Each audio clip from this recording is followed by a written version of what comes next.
1, 2, 3, and down. Wow. Go. And up. Whoop.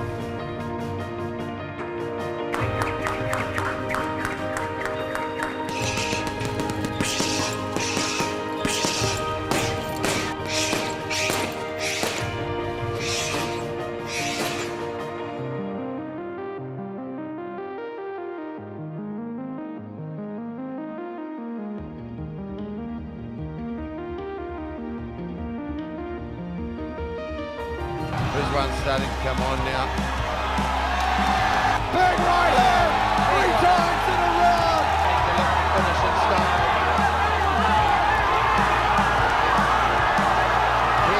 The chosen one!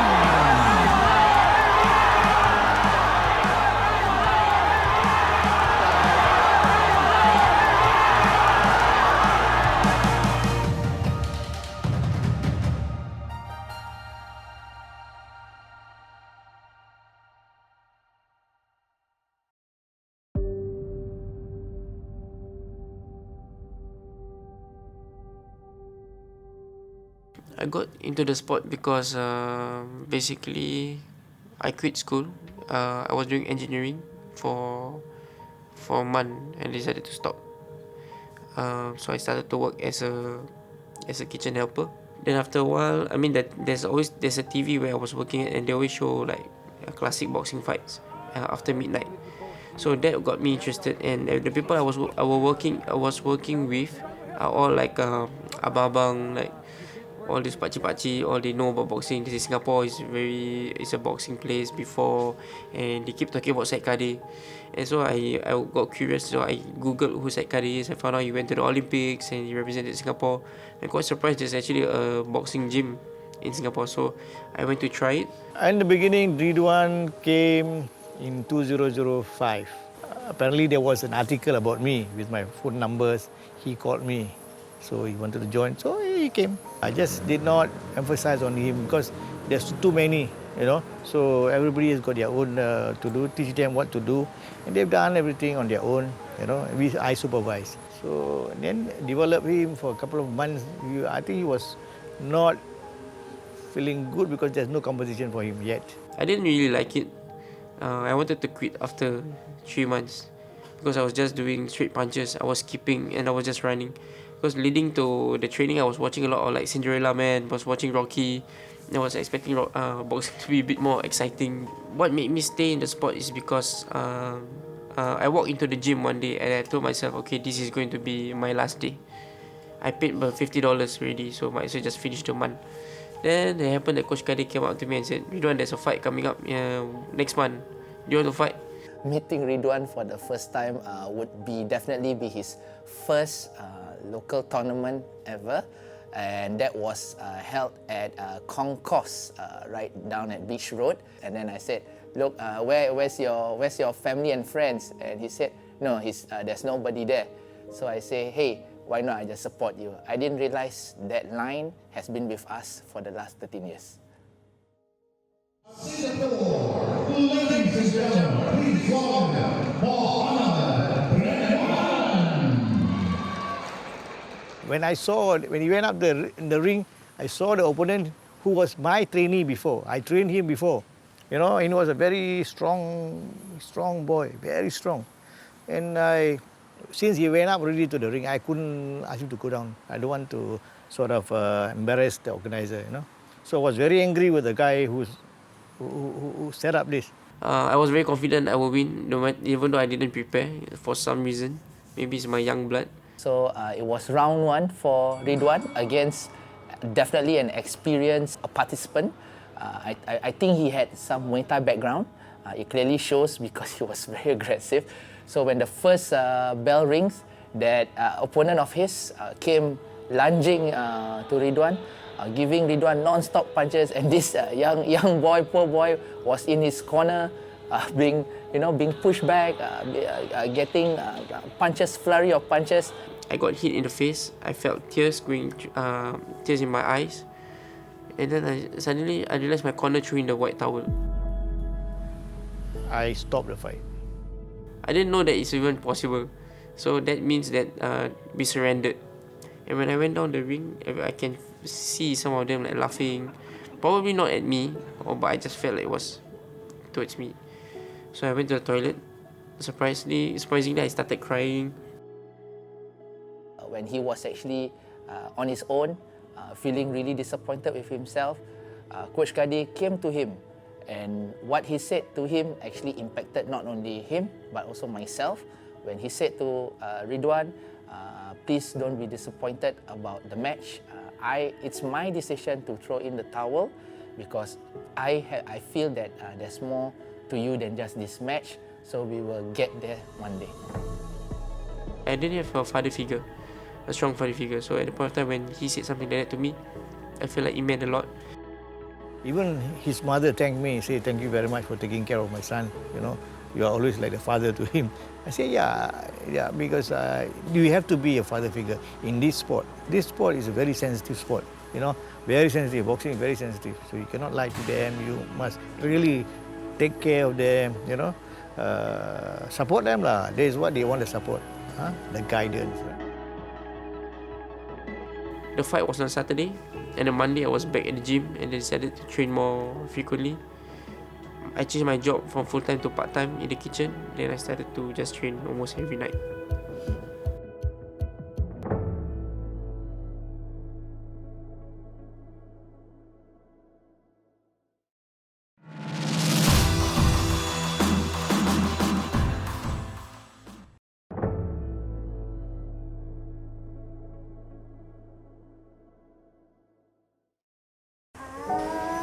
And down.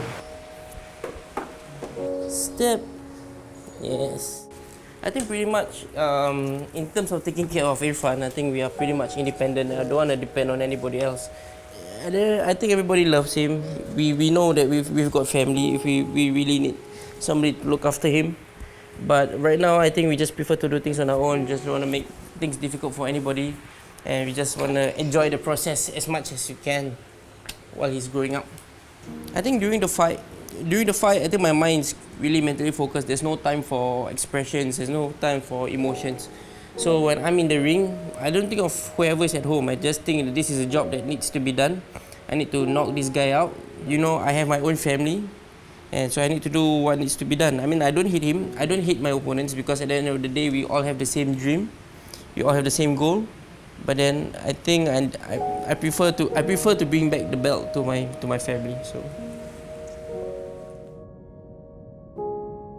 From Singapore, Muhamad Ridhwan.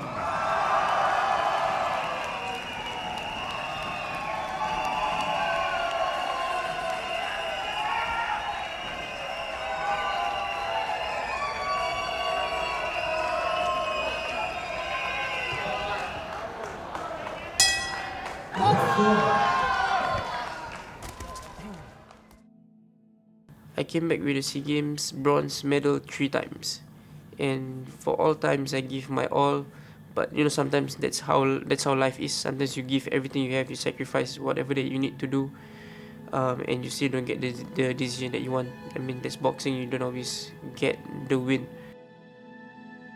At that moment, he was mentally preparing himself, psyching himself to hopefully get a goal.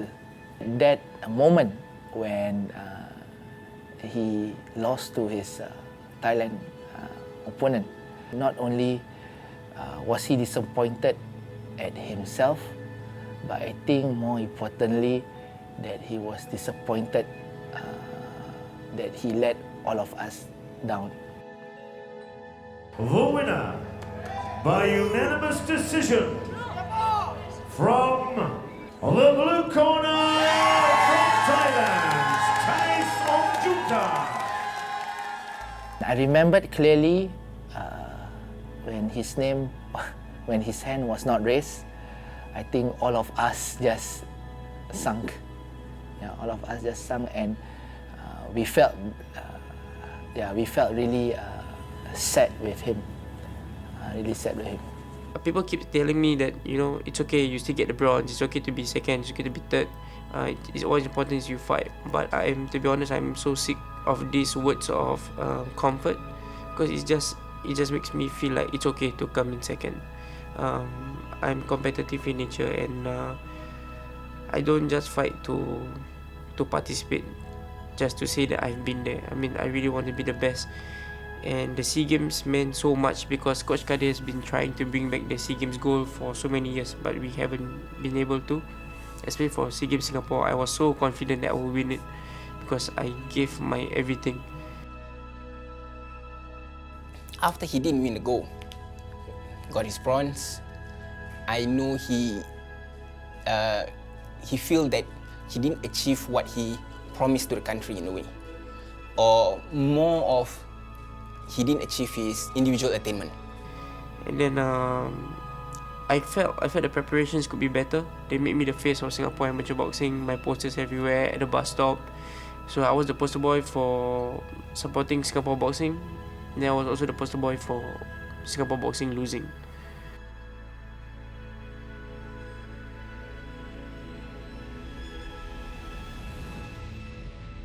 Boxing is really a lonely sport, and I run a gym. Entrepreneurship is also a lonely sport, and running two lonely things, doing two lonely things at the same time, I think takes a toll after a while.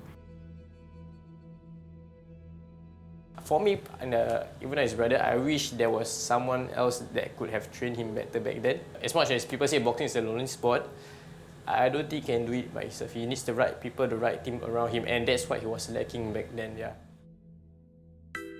Hey guys, how are you? You good? Yeah, good to see you, man. Yeah, let's see the guys working out, see what's happening. Yeah. How you feeling, champ? Good? Full of life.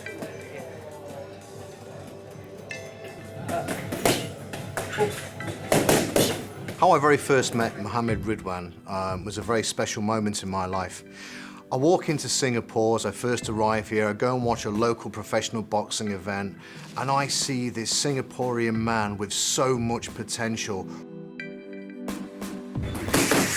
Yeah, good work, champ. Nice. Looking good, mate. Looking very good. A lot of good power there as well, right? Snappy. The current state of boxing right now in Singapore is still in its infancy.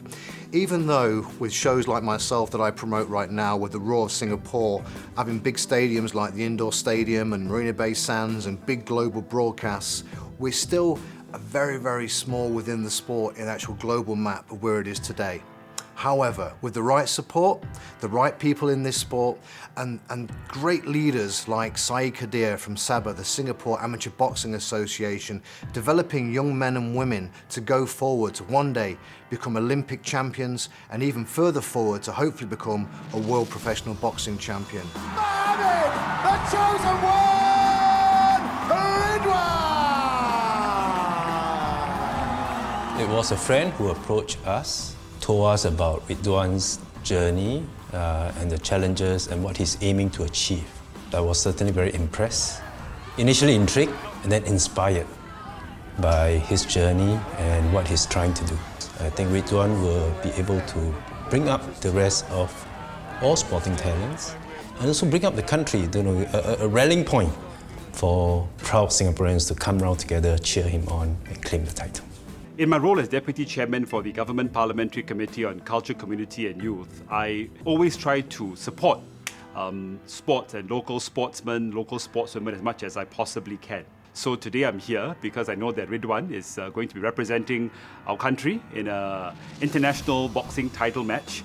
And to me, that's really a tremendous achievement because we always talk about how Singapore punches above its weight on a global stage. And now, quite literally, we have a Singaporean who is punching on a global stage. We talk about the great events throughout the years, throughout the history of boxing. The likes of Muhammad Ali and Mike Tyson, they go hand in hand with those iconic venues. So a venue like MBS coming in and supporting an event like this, I think it opens people's eyes internationally, and then locally it gets excitement and buzz going for the event. So that's crucial. And then with Fair Price coming in, you have that local angle, you have that element of supporting a Singaporean event and giving a platform really for these athletes and these events to go on and flourish and go on to the next level. Finishing style.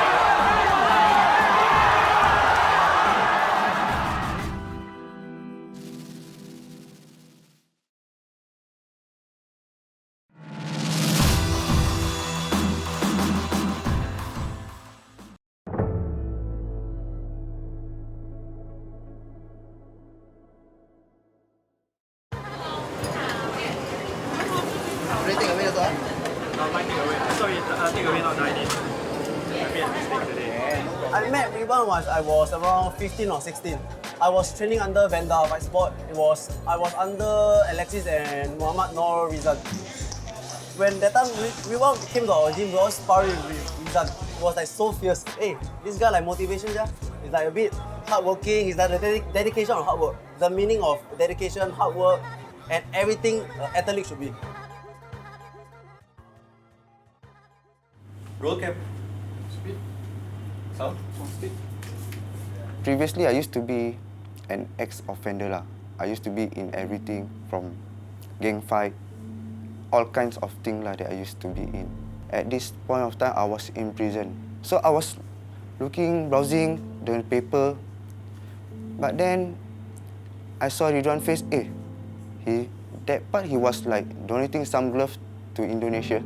So I just thought I tried to find Legend Fight Sport. I tried to find the address. I went through all the hustle, asking my officer, "Sir, can you check for me not where this place is located?" So I went through all the troubles trying to just to get the address. But once I get the address, I don't know if I write to Ridhwan whether he will reply to me or whether my letter will be sent out to him. So I wrote my first letter to him. And surprisingly, I received a letter from him. That was like my biggest shock to me. Ridhwan is inspiration to me because of the hard work. He taught me that behind every success is a hard work, dedication, and sacrifice. It's all about hard work. During that time, he was already popular about boxing. It's like everybody is like riding on him. The boxing thing is like, he is the icon. Without him, boxing will not be where it is today. Actually, I'm nobody to him. So I'm just an ex-offender. But he's on top. I'm below. But then, he's like very humble. Okay, even though he received my letter, he keep on replying to me. Maybe right now Ridhwan is facing his challenges inside the ring. And he has his obstacle.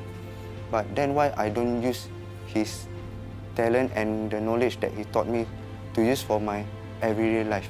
I have my own battle to fight within myself, within my bad past. So these are the challenges that I'm facing.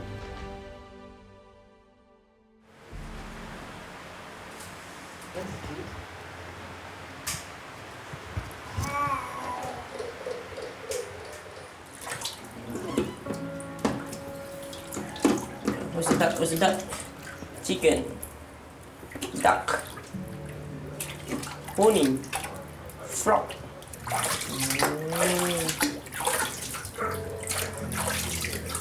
Okay, fine.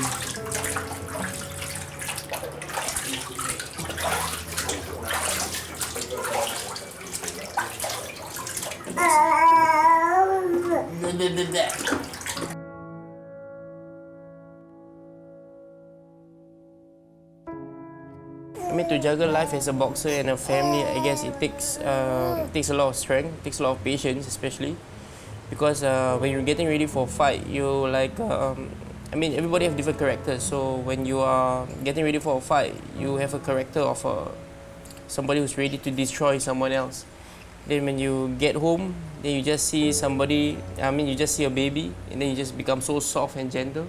Because sometimes it's still a struggle for me to balance being a fighter itself, and now I have a baby, so I have to be tough at the same time. I have to be soft. So I think it takes a lot of mental strength to do that, I think. Where's the car? If Irfan can understand, I just want to say that, you know, I cannot be there all the time sometimes because of training, because of I have to always be away at the gym sometimes to sleep. But it's not because I love you less, but it's because I have to do this first, because this is something that I'm pretty good at and something that I do to put food on the table. So I just hope that he can understand for the times that I'm not around as much. And I mean, this is something that he will see maybe years later, but I would say just be yourself, not a boxer, hopefully, and hopefully I think things will fall into place.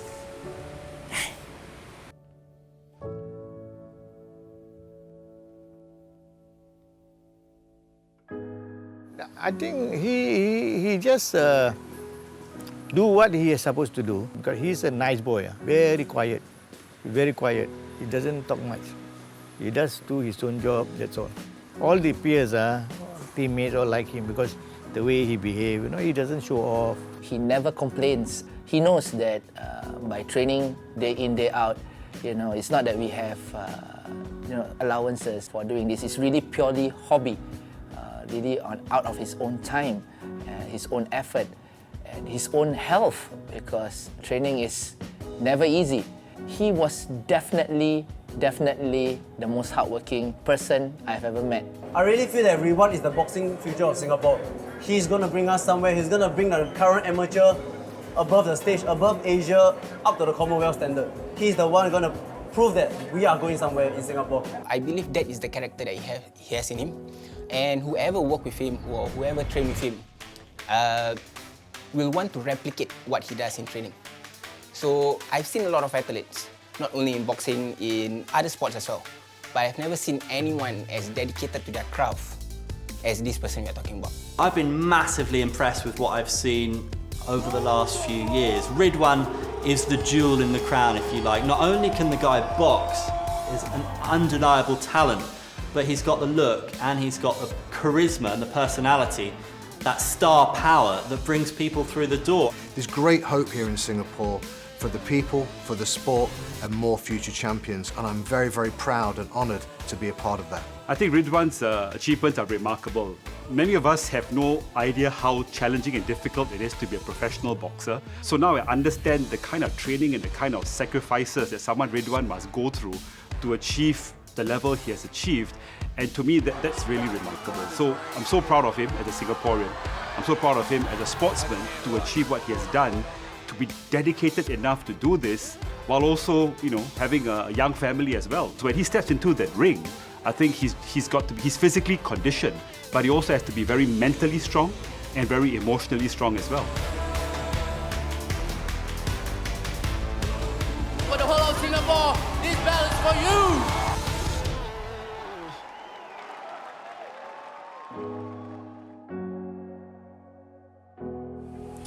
So, I think being a father and at the same time having the most dangerous job in the world only makes me more motivated to train so that I can be in the ring safe, come out the ring safe, and go back home to this little treasure, because I think at the end of the day, this is what really matters.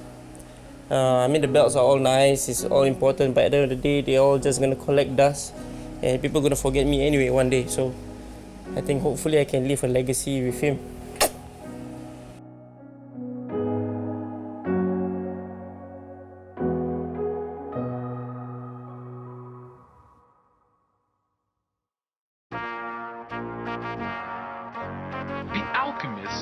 That if a metal were heated for many years, it would free itself of all its individual properties, and what was left would be the soul of the world. This soul of the world allowed them to understand anything on the face of the earth, because it was the language with which all things communicated.